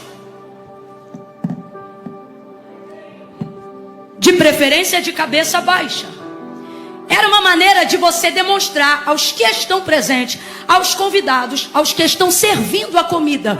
Era uma maneira de você dizer assim, me sirva por último, porque eu estou aqui, mas não fui. Eu estou no meio de todo mundo, mas eu não sou. Então eu vou comer o que sobrar. Eu só vou falar com quem falar comigo. Totalmente limitado pela força de um critério burocrático que visa favorecer o anfitrião de nobreza, mas que na maioria das vezes não tinha nobreza nenhuma, não lhe servia os pratos, não lhe envolvia na conversa, não lhe dava um beijo, não lhe dava um abraço. Agora veja que posição semelhante a Jesus ela estaria se tivesse obedecido o protocolo, mesmo não tendo sido convidada. Eu vou lhe dizer por quê. Qual é a posição do penetra? Pode ficar de mãos encostadas na parede ou numa cortina, para que as pessoas vejam que você está ali, mas não foi convidado. Agora quando Jesus vai olhar olhar para ele, eita, e vai usar ela de exemplo. Veja que ele está à mesa, ele foi convidado, mas ele está dizendo o que é para Simão? Tu me trata do mesmo jeito que trata ela. Por quê? Não fui beijado, não fui lavado, não fui ungido, eu não fui recebido. Eu também não fui recebido. Sabe por quê? Independente de pecado ou não, normalmente a maneira como tratamos as pessoas revela como nós nos relacionamos com Deus. Simão está deixando claro naquela noite que tipo de pessoa ele é. Olha para quem está do teu lado e diz: Deus me livre. Ih, ficou com medo, né? Olha para o teu irmão e diz: Deus me livre. Deus me livre de tratar as pessoas tão mal ao ponto delas pensarem: esse aí que é crente? Essa daí que serve a Deus? É esse daí que fala com Deus? É ela que está na igreja todo domingo? É esse aí que é o pastor da igreja? Meu Deus! Diga de novo: Deus me livre. Aí veja. Simão está lá julgando ela. Essa mulher não tá com a mão para trás, não foi caçar parede. Rapaz, a bicha é penetra, mas não se comportou como penetra. Que louca! Mano do céu, que doida! Qual é o protocolo, filhinha? Tu não foi convidada. Entra, encosta e ó. Entra, encosta e para. Veja o povo comer, mas não coma. Veja o povo se relacionar, mas não se relacione. Veja o povo falar, mas não fale. Você só pode ver, só pode ouvir. Você será espectadora. Você é um espectador. Você vem, mas não entra. Participa, mas não se envolve. O pecado é quem faz isso com a gente, não é o Simão. É o pecado que faz isso com a gente, não é a cultura. Sabe por quê que é o pecado? Porque eu me lembro que quando a gente era criança e entrava numa festa de penetra, a gente não ficava igual ela deveria, pela força da cultura, ter ficado naquele dia, não. Só quem já foi penetra aí, só quem já foi penetra. Não precisa levantar a mão, não. Quando a gente era criança, parecia igualzinho esse capítulo. O pessoal que era mais simples fazia festa, e por ter muita gente, tinha cadeira na calçada e a porta ficava aberta. E o que ditava a regra da festa era óbvio: só vai entrar quem é convidado. Como o quintal lá de casa era muita criança, normalmente não convidavam a gente quando não tinham dinheiro para fazer uma festa muito grande, porque era eu, meus tios, minhas tias, todo mundo, a gente andava em banda igual tribo. Aí eu me lembro que a gente ia pra rua brincar na hora da festa. Bola pra cá, bola pra lá. Daqui a pouco eu pegava a bola, jogava de propósito na casa da vizinha. Peraí que eu vou pegar. Precisa não, tia, deixa que eu pego. Já entrava dentro da casa, pegava aquela bola. E nisso que pega a bola, já um guaraná. Quero, obrigado. Passava uma bandeja de salgadinho. Obrigado. Que era pra levar pros amigos que estavam na rua. Daqui a pouco joga a bola de novo. Peraí que eu vou pegar. Precisa não, deixa que eu pego. Às vezes tinha briga na rua dizendo: não, agora quem vai pegar sou eu. Era para poder usufruir da festa. Você podia conseguir deschavar no meio da festa, todo momento da festa, enquanto o bolo não partia. Porque na hora que o bolo fosse partir, ai, beleza, as crianças faziam a fila. E festa de gente simples igual a gente não era feita assim, não. Olha o que determinava a festa do pobre. Vai fazer festa? Vou. Vai querer bolo? Vou. Esse bolo serve quantas pessoas? A gente não escolhia o bolo que queria, era a fatia. Você lembra de um raio, de um bolo surpresa que já vinha no alumínio? Não tinha isso aqui no Pará, não? Tá fingindo que nunca foi pobre, né? Eu tô bem de olho em você. Aquele bolo já era contado. Aí a gente entrava, não era contado, filho. Aí a gente já entrava na fila e entrava, era a hora. Faz um clima tenso aí, minha filha. Tenso. Isso, vem mais tensa.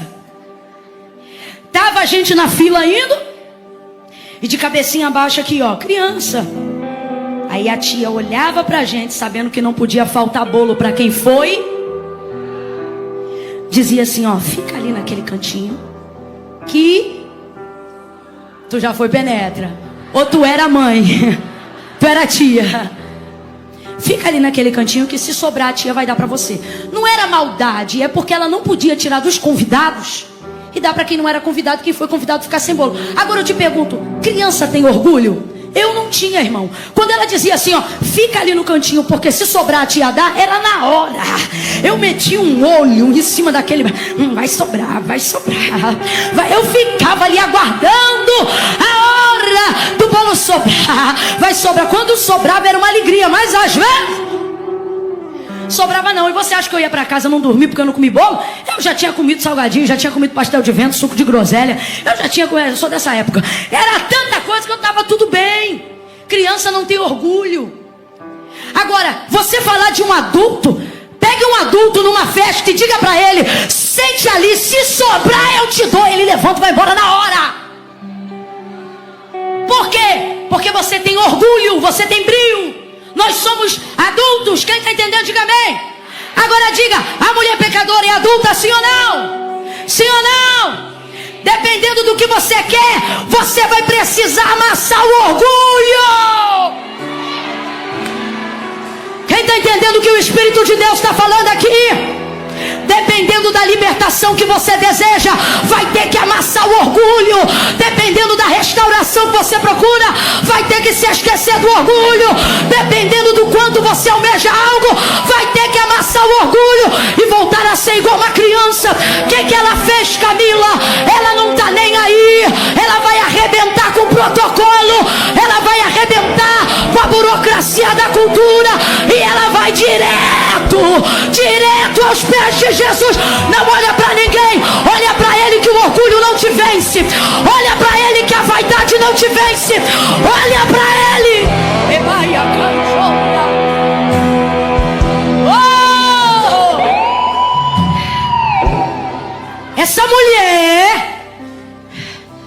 Essa mulher está diante daquele a quem João viu na ilha de Pátimos em arrebatamento.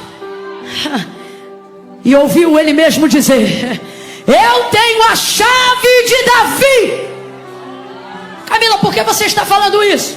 Ora, estou falando isso porque as piores cadeias não são as que nos amarram do lado de fora, são as que nos mantêm cativos do lado de dentro. Eu te pergunto, alguém amarrou ela do lado de fora? Mas ela teve que vencer cadeias do lado de dentro. Entrar na casa de um homem que sabia quem era ela. Entrar na casa onde estavam pessoas que sabiam até, quem sabe não pecaram com ela. Eu imagino o constrangimento de quem viu ela entrar e pensou, meu Deus, o que ela está fazendo aqui? Quem não está no seu lugar sempre vai querer determinar onde você deve estar. Só que nada disso oprimiu, nada disso imobilizou ela. Ao contrário do que a cultura daqueles dias determinava, ela arrebentou com qualquer limitação do lado de fora. Camila! E quando é que a gente consegue fazer isso? Quando a gente derruba essas barreiras do lado de dentro. Camila, e o que normalmente amarra a gente do lado de dentro? Olha para cá. Não são cordas, não são algemas. O que normalmente nos amarra do lado de dentro é o rótulo que deram pra gente. É a consciência que a gente tem do erro que a gente comete. Você que está aqui agora me ouvindo, você diz assim, eu sirvo a Deus, mas não faz o que Deus manda com medo do que as pessoas vão pensar. E por que você faz isso? Porque o Deus que você diz que ama, na verdade, não é o Deus que você serve. Quem é o Deus que você serve? Sua consciência. A versão idealizada do Deus que você criou. Você acha que Deus pensa de você o que as pessoas pensam, que Deus pensa de você o que você pensa, e com isso você vai se tornando carcereiro de si mesmo, carcereira de si própria. Você só faz o que tem a aprovação dos outros. só faz o que vai ser aplaudido pelos outros. Suas ações são medidas e pensadas. Suas decisões são todas espaldadas em: vou agradar minha família, vou agradar quem me ama, vou agradar meus seguidores. E o que está te amarrando? Se eu pudesse dar um nome para essa corda, eu diria orgulho. Se eu pudesse dar um nome para essa algema, eu diria vaidade. A vaidade de ser amado, de ser aceito, a vaidade de ser apoiado por todos, a vaidade de ter seguidores. E aí, sem perceber, você aparentemente tem sucesso, mas na verdade é um cãozinho na coleira, sendo guiado por algoritmos, sendo guiado pela vontade do povo, sendo guiado por arroba, sendo guiado por patrocínio. Se for desagradar, eu não posto, vou perder seguidor. Se for chatear, eu não falo, eu não quero perder amigo. Às vezes Deus permite a gente perder tudo que achava que era importante para aprender a reconhecer o que tem valor. E o que tem valor? Liberdade tem valor. Liberdade tem valor. Essa mulher não se importou com o que iam dizer dela. E por que não se importou? Porque um comentário a mais ou a menos, para quem já é falada. O que é um mal educada para quem já é taxada de nomes muito piores na sociedade? O que é uma abusada para quem já é taxada de coisa pior na sociedade? Veja, veja! Essa mulher não tem mais esse orgulho, esse brio, essa vaidade. Eu não estou dizendo que você tem que pecar até perder isso. Não! O que eu estou usando aqui é o exemplo de que alguém que não se deixa ser guiado pelo orgulho e pela vaidade consegue acessar qualquer lugar, independente das barreiras, das castas, das acusações e das expectativas alheias. Segunda coisa, essa mulher provou que apesar de outrora estar amarrada pelas algemas do pecado, se tornou a pessoa mais livre daquela sala. Eu quero que você abra sua boca comigo e diga: livre. Abra comigo sua boca e diga: livre. Isso, livre. O Senhor está dizendo: eu vim para que tenhais vida e a tenhais em abundância. Ter em abundância não significa ter dinheiro, carro, casa ou até mesmo altos índices de saúde. Vida em abundância eu vim para que vocês tenham liberdade. Sejam livres, sejam livres, eu estou sentindo tanta graça de Deus aqui. Se o Filho do Homem vos libertar, verdadeiramente você será livre. Pega na mão de alguém aí agora, segure, diga: seja livre, livre, livre. Pega na mão dos amiguinhos, pega na mão. Você é livre, você é livre, você é livre. Grita para ela, diz: livre, livre. Conhecereis a verdade e a verdade vos libertará. Dá um salto dessa cadeira e reage à liberdade com que Cristo te liberta.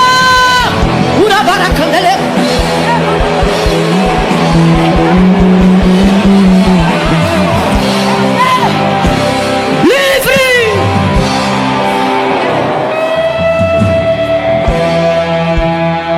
Oh!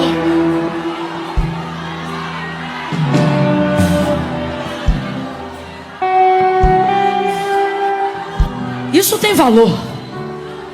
Nada vale mais do que isso. A polarização na política hoje no Brasil não é uma luta por poderes, é uma luta por liberdade. Porque não há nada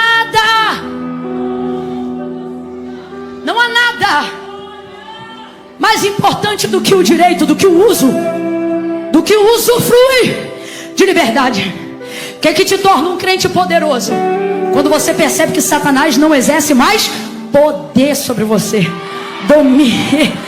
Ei, antigamente ele entrava naquele quarto, te oprimia um calor do paraense, e você passava a noite inteira coberto, porque não tinha coragem de 3 horas da manhã se levantar dali nem para ir no banheiro. Era pânico, terror, assombro. Aparentemente na sociedade você estava normal, mas durante a noite teu calvário começava. Satanás te oprimia de tudo que é lado. Tu tinha mais paz na rua do que em casa. Aí um dia entregou a vida para Cristo, acessou a liberdade independente da opinião pública. Te chamaram de louco, retardado, quadrado, de esquisito, mas você diz, pode chamar o que quiser, eu agora sou livre. Aí Satanás um dia pensa que pode continuar do mesmo jeito. Vai te oprimir na madrugada, no mesmo quarto, na mesma cama, debaixo da mesma coberta, do mesmo pecado, da mesma pornografia, do mesmo desejo. E aí ele encontra alguém que desfrutou de liberdade e não quer mais voltar para o cativeiro. Ele vem por um caminho e por 7 ele foge da tua presença. Ele vem para te perturbar de um lado e do outro vai você, com medo mesmo. Mas gente com liberdade, gente que é livre, anda até com medo, mas anda. Profetiza até tímido, mas profetiza. Vai ela tremendo no corredor de casa. Aquele que habita no esconderijo do Altíssimo, a sombra do Onipotente descansará. Direi do Senhor, Ele é o meu Deus.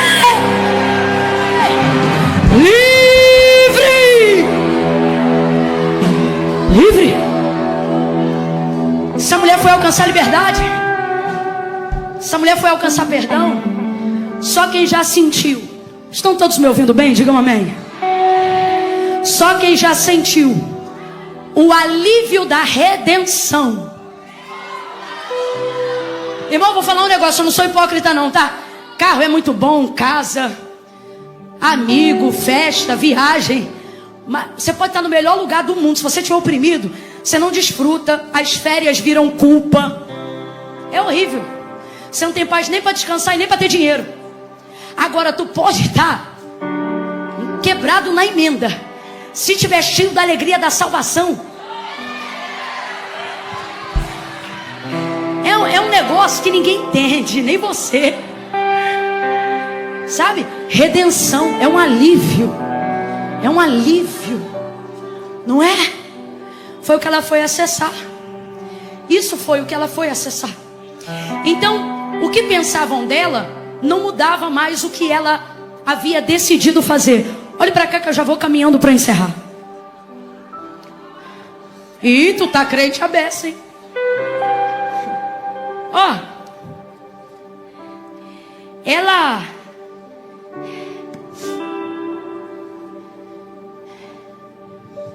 tomou uma decisão que agora a pressão do que pensam sobre ela não tem mais o poder de intervir na decisão que ela tomou.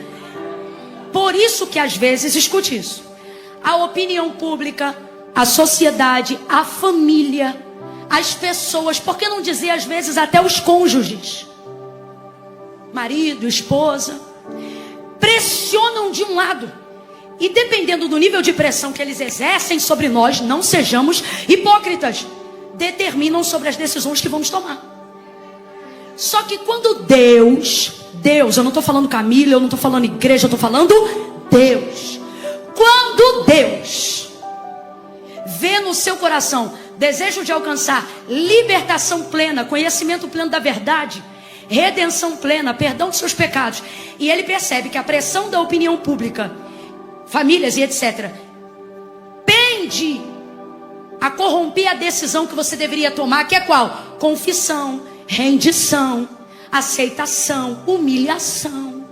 Tudo isso faz parte do plano da salvação. E aí essa pressão te impede de fazer o que você sabe que tem que fazer, o que sua alma grita e precisa que seja feito.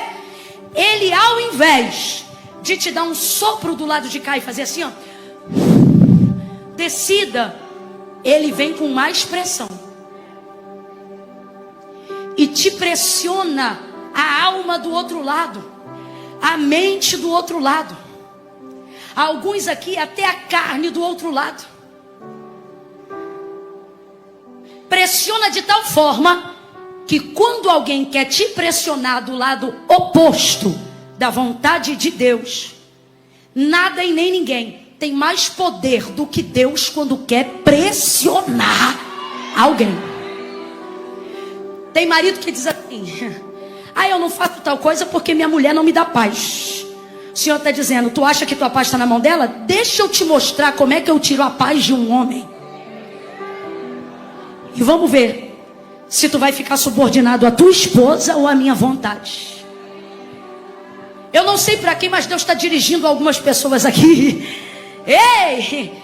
E Ele está dizendo, a pressão deles você suporta, mas a minha, só tem um caminho para quem eu pressiono. Qual?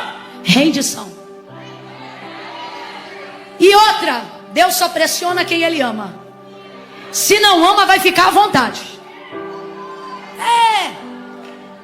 Tem gente que rejeitou tanto, que às vezes está entregue às próprias paixões, como disse Paulo. A esses Deus não pressiona. Eu já vi crente fiel chorar, dizendo, Deus, olha como o outro fala, olha como o outro faz. E ele parece que enriquece cada vez mais, prospera cada vez mais, cresce cada vez mais. Todo errado, pecador, falador, mentiroso, 7-1, vacilão. E só cresce, cresce. Olha, inclusive falou mal de mim esses dias. E o Senhor não fez nada, eu estou chateado com o Senhor. Vai lá e fala com ele, vai lá e aperta ele, vai lá e espreme ele, vai lá e disciplina ele. Aí Deus vem para você e diz assim, não me manda aí onde eu não quero. Lá eu já não vou há muito tempo, mas te espremo porque te quero, te disciplino porque te quero. Não está lá no Apocalipse a exortação às igrejas da Ásia, exceto a Filadélfia? Disciplino, castigo, corrijo todo aquele a quem eu... Olha para quem está do teu lado e diga, essa pressão toda em cima de você. Não, vai, profeta, prega aí para quem está do teu lado. Diga, essa pressão toda em cima de você é Deus te amando e pressionando para não te perder, para você aprender a tomar a decisão que agrada a Ele, que liberta a tua alma. Ela não se importou. Como que diziam dela, não importa mais, não importa. Aí vamos lá, versículo 38. E estando por detrás, aos seus pés chorando, regava-o com suas lágrimas e o enxugava com seus próprios cabelos e beijava-os e ungia com unguento. Fala assim comigo, ela deu um show de adoração. Tem religioso que não está pronto para ouvir isso. Nem repetiu porque ele disse, adoração dando show. É porque tu nunca deu um show. Qual é o nome disso? Adoração espontânea. Complete para mim se você ouviu bem. Adoração? Adoração? Como é que a gente sabe que a adoração é espontânea? Haja vista que é difícil medir a adoração, uma vez que ela sai do coração e não de rituais. Simples. O unguento foi programado, mas a quantidade de lágrimas... E como que a gente sabe que a quantidade de lágrimas não foi programada? Porque se fosse programada, ela teria o quê? Se ela sabia que ela ia molhar, ela sabia que ela ia precisar o quê? Lenço, toalha, qualquer coisa para enxugar. Só que ela tinha lenço, toalha, guardanapo, mas lágrima ela tinha de sobra. Sabe o que é isso aqui? Adoração espontânea. E por que é adoração espontânea? O unguento eu levo. Agora o que vai acontecer depois da entrega, eu não programo. Se eu vou chorar, se eu vou manifestar demônio, ela deve ter pensado qualquer coisa. Só que quando você só pensa em entregar, o resultado não é vergonha, é honra. É honra. Ela só pensa em entregar.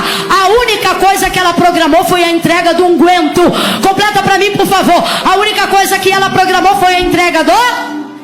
que é o óleo. Fora isso, ela não programou mais nada. Vou lá e vou entregar. Só que quando ela o viu... Olha para mim. Vamos silenciar aqui. Só por um instante, que isso aqui eu quero que eles imaginem. O pedal pode ficar. Isso ajuda a imaginação. Não é? Imagina você cheia de pecado. Cheio de pecado. Podrão no mundão. Imagina que nem você se vê capaz de que Cristo te aceite. Mas pense assim: ele faz um trabalho tão bom que eu vou lá levar uma oferta. Imagine algo assim. E aí você diz assim: mas a casa de Simão fariseu, desgraçado, me odeia, vive falando mal de mim. E fala mesmo, porque eu também sei o que eu faço. E ele também sabe o que ele faz. Mas Jesus está lá, que outra oportunidade eu vou ter? Está tão pertinho. Vou lá. Aí vai. Porque se você focar nele, você vai. Se você não olhar para quem te olha torto, se você não ficar olhando para quem não te dá a paz do Senhor de volta, se você olhar para ele, você vai. Aí ele foi. Perdão, ela foi. Aí eu imagino ela no caminho indo, pensando assim: vou entregar, vou derramar e vou embora. Ué, o ambiente é hostil. Não fui convidada. Estou imaginando, é Camila que está falando. E aí ela vai. Só que eu fico imaginando a alma despedaçada olhando para o restaurador da criação. Compreende? Eu quero que você imagine. Eu fico imaginando os pecados dentro dela, acusando sua consciência, dizendo: miserável, pecadora, pecadora, imunda, suja. E ao olhar o olhar do meigo nazareno, imagine ela caminhando e ver todos os olhares de acusação. Simão, vizinho da direita, da esquerda, chefe da sinagoga, e pá. Aí daqui a pouco um olho castanho, diferente. Porque não leva mal não, Jesus era judeu. Eu tenho dificuldade de imaginar ele com essa imagem do Jesus louro, dos olhos azuis, europeu. Mas vamos supor, tá lá ele aí, não vou nem falar da cor, né, que a gente não sabe, mas do brilho. Todos os olhares para ela é acusação, pecadora, sem vergonha, vale nada, desgraçada. E de repente para no olhar dele. E eu imagino o olhar dele dizendo para ela: tenho tudo que você precisa, está disponível aqui agora. Eu imagino ela olhando para o olhar dele. Quem é ela? Ela suja, cheia de pecado. Quem é ele? A água da vida que faz o homem nascer de novo. Eu fico imaginando ela olhando para ele, pensando: o santo, puro, inocente, imaculado. Vai ver na mente dela, ela pensou: não vou chegar tão perto para não sujar ele. E eu fico imaginando ele olhando para ela e dizendo: quem chega em mim não me suja, quem chega em mim fica limpo quando me tocar. Ela não aguentou. E aí ela não programou boa parte do que aconteceu aqui, porque isso é uma adoração. Você só tem que se preocupar com a sua entrega. Eu vou falar rasgado que é para todo mundo entender. Isso aqui não é ela dizendo: vou fazer assim, vou fazer assado, mas não vou chorar porque esse rímel é caro. Não vou fazer tal coisa porque eu tenho que dar tal hora em casa. Não, é assim, ó. Vou entregar o que eu peguei para dar para ele. E aí depois não me responsabilizo mais. Isso é uma entrega espontânea. Eu vou falar como Deus está me mandando dizer aqui aos seus adoradores. Eu tenho saudade de quando você era espontâneo. Quando você dizia: vou para o culto. E não dizia mais nada, só dizia era isso: vou para o culto. E lá, meu filho, lá eu vou fazer o que ele quer, na hora que ele quer, do jeito que ele quiser. Deixa ele me tomar, deixa ele fazer como ele quiser fazer. Espontâneo. Uma adoração espontânea não programa. Uma adoração espontânea foi o que ela teve, porque ela não tem nada. Então num ato, eu imagino, quase que desesperado, porque ela está, abre aspas, aparentemente alguém pensa, molhando indevidamente ele. Aí ela pega os cabelos e começa a secar. Preste atenção. Outro ato de adoração espontânea. Qual, irmã Camila? Ela chegou perto demais. Alguém aqui vai entender. Ó, o óleo eu posso derramar até sem me dobrar, só estando por detrás dele. Assim. Só que eu cheguei tão perto que as lágrimas começaram a molhar os seus. Num ato, talvez até de desespero, porque eu não quero que ele fique molhado, eu começo a enxugar com os meus. E isso vai fazer com que quem estava perto fique mais. Ao se aproximar tão perto daqueles pés, como controlar o desejo de rendição total? Como controlar o desejo de devoção total? Contrariando toda a lógica, aquela mulher chegou no lugar mais alto que um homem, que uma mulher pode chegar. Aonde? Aos pés do seu Senhor e Salvador. Ao se aproximar dos pés dele, olhe para quem está do teu lado e diga assim: você já está perto. Olhe para ele, pregue e diga mais. Diga mais.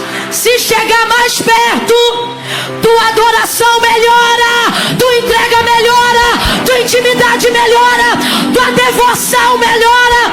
Ela não controlou.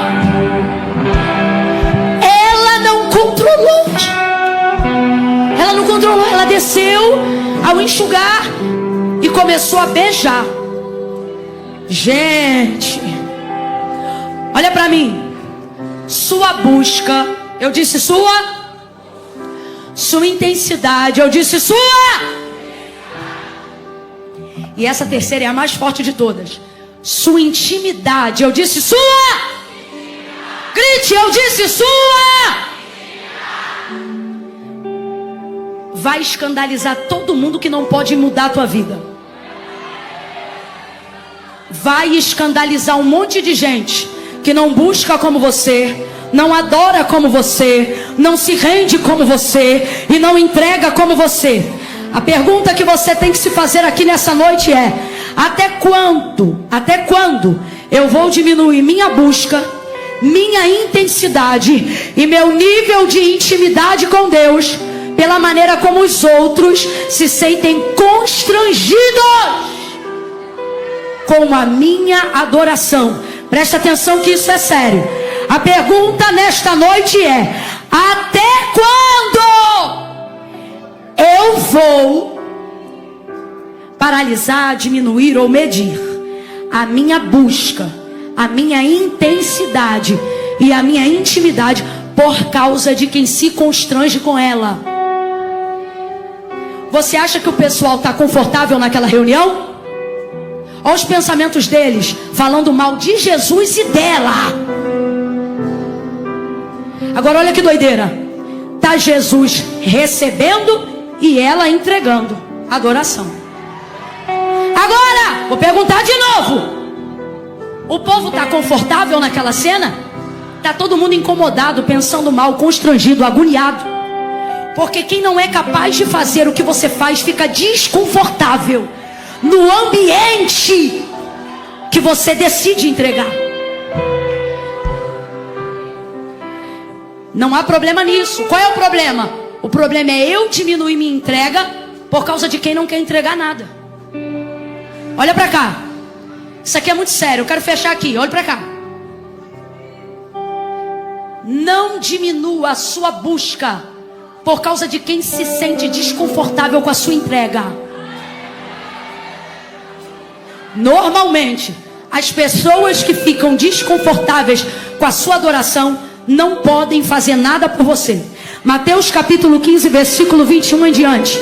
Uma mulher saiu das cercanias de Tiro e Sidom e ela gritava, bora que se eu não cansei você também não pode ainda não. Ela gritava dizendo: Senhor, filho de Davi, tem misericórdia de mim, que minha filha está miseravelmente endemoniada.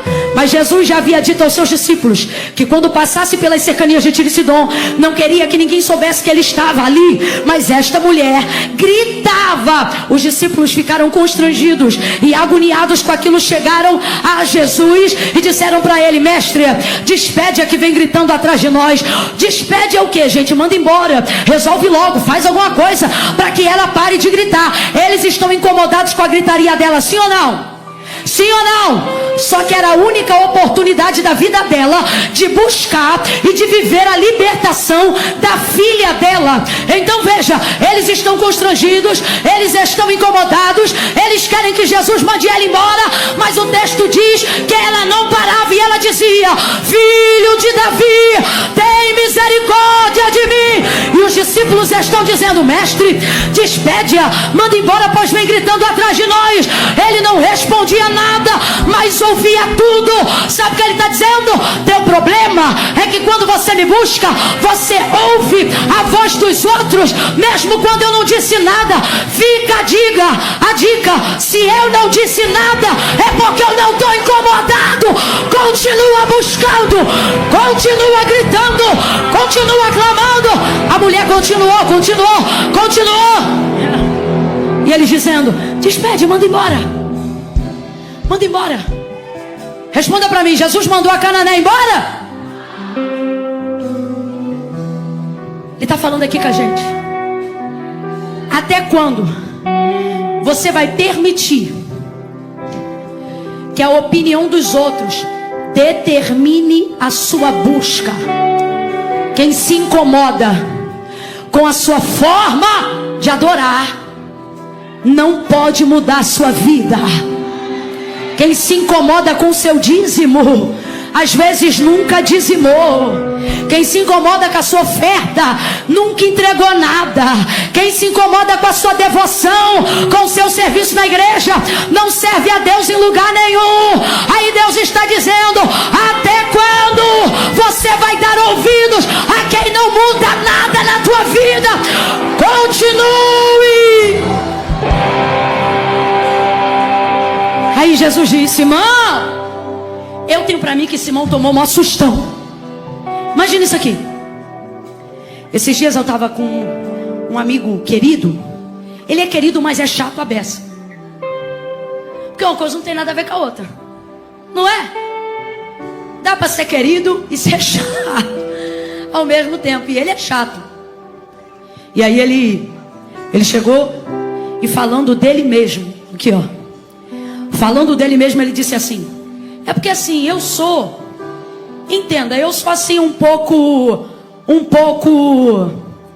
é que eu vou dizer? Eu sou um pouco, aí a minha mente, eu pensei assim: chato. Não falei.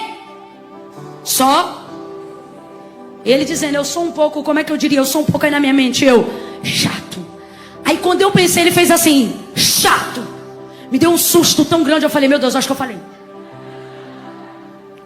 Mas não tinha falado, eu tinha pensado. E calhou de ser o que ele ia falar, porque de fato ele reconhece que é chato. Eu fico imaginando Simão olhando para Jesus, olhando para a mulher e dizendo assim: profeta. Só pensando. Se fosse profeta de verdade, saberia que ela é pecadora. Olha lá, ela tocando nele. Enquanto ele pensa, logo em seguida Jesus diz: Simão, aqui, uma coisa tenho a dizer-te. Aí o hipócrita: dize-a, mestre. Olha o falso. Dize-a, mestre. Aí ele diz: entrei em tua casa, e aponta para ela. Se ela estava chorando, enxugando o cabelo, derramando unguento e beijando, ela estava onde? Aos pés. Ele aponta e diz assim: mas esta. Por que ele diz mais esta? Porque o pensamento dele era: se ele fosse profeta de verdade, saberia que esta, quem é? Aí o Senhor dá continuidade à fala no pensamento dele, dizendo: Simão, uma coisa eu tenho a dizer-te. Eu entrei em tua casa, tu não me lavou os pés, não me recebeu com ósculo, não me ungiu. Aí aponta para ela: mas esta, penso eu que aponta, porque esta é indefinido. Esta me lavou com lágrimas, enxugou com seus cabelos. E agora vem a melhor parte. E desde que eu entrei, ela não cessa. Em outras versões vai dizer assim, ó: ela não cessou. Então em ambas versões há o mesmo significado. Qual, Camila? Significa que enquanto Jesus falava dela, ela ainda estava em ato de adoração. E em que ato ela estava? O do beijo. Ela estava o beijando. Isso aqui é adoração, porque é aos pés de Jesus em devoção. Então olha isso. Enquanto Jesus defende ela para o fariseu, ela continuava beijando, adorando. Então olha o que está rolando aqui. O pau está quebrando na casa. É guerra fria, mas é guerra. Pensamento atravessado, seta voando para tudo que é lado, acusação, espírito contrário, faccioso. Tem rejeição, tem acusação, tem pecado. O pau está quebrando no mundo espiritual e no mundo social, físico. E a mulher? E Jesus? Ela lavou, ela enxugou, ela beijou. Não, você não entendeu o que está rolando. Enquanto ela está beijando, ele vai defendendo. Enquanto ela está beijando, ele vai protegendo. Enquanto ela está adorando, ele vai guerreando por ela. Enquanto ela está adorando, ele levanta a reputação dela. Enquanto ele está adorando, ele perdoa os pecados dela. Jesus está dizendo para você: não responda os acusadores. Vai me adorando que eu respondo. Vai me adorando que eu falo. Vai me adorando que eu defendo. Vai me adorando que eu te protejo. Vai me adorando que eu te blindo. Pega na mão do irmão. Pega na mão do irmão, vai. É a última vez que eu vou te pedir isso. Segura a mão de alguém aí agora. Vai, segura. Meu Deus. Segura. Você não segura não, só eles. Segura a mão do irmão. Vai sacudindo ele. E diz assim: aumente a intensidade. Aumente a espontaneidade. Aumente a adoração. Diga: porque Deus vai aumentar a defesa, vai aumentar o perdão, vai aumentar o cuidado. Tira ele da cadeira, bota ele de pé. Reaja. Bota a Bíblia no banco, bota tudo na cadeira. Fica de pé. Recebe. Ministério de louvor, corre. Recebe. A honra é tua, a glória é tua.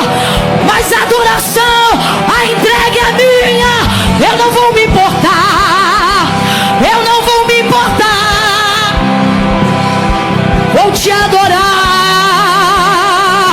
Vou te adorar. Ei, eu não vou responder o zap. Eu não vou responder comentário de Facebook. Eu vou te adorar. Te adorar.